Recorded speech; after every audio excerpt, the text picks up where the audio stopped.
Well, welcome back to this season's Fish On. I'm John Bartel, and I'm here with guide boat extraordinaire Ron Nelson. And Ron, we're on the Rogue River today, so we're going to do a little bank fishing. Where are we going to start? Well, what we're going to do is we're going to go up here to the hatchery, and we're going to put it at the hatchery, and we'll run down into the Casey area. There's several different areas you can bank fish up there and that are very productive.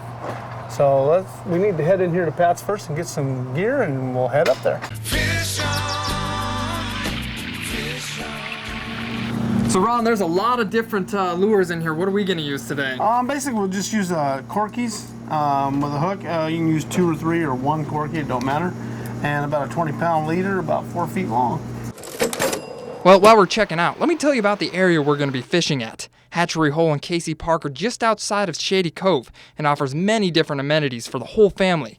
Playgrounds, camping, picnic, you name it, this place has got it. And you can even get a close-up look at what you're fishing for. All right, so Ron, these fish are a lot bigger than I thought. What's the trick to catching them? Well, basically what you need to do is you just try to make them angry because they quit feeding once they enter fresh water. They still have tendencies to feed, but they quit feeding. So your quick fish or your bait or whatever, you got to get it pretty much right in front of them. And they're territorial, so if you do it at the right time to the right fish, they'll grab a hold of it and they'll try to move it out of their way. Okay, well great. Well, let's get out there and try to catch one of these guys, huh? Alrighty. So Ron, you've got the essentials here for fishing. What are they? Well, basically we have a 3/0 or a 1/0 hook in that area. It don't have to be exact size. Tied on a leader, about 2 feet long, 2.5 feet long. 2 barrel swivels.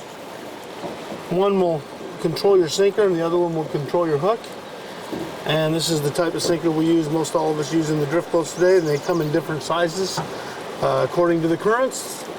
3 ounce would be in pretty heavy water, 1.5 ounces would be in quite a bit lighter water. Well, now that we've learned about the essentials of salmon fishing, let's go talk to some fishermen and see how the salmon run is this year.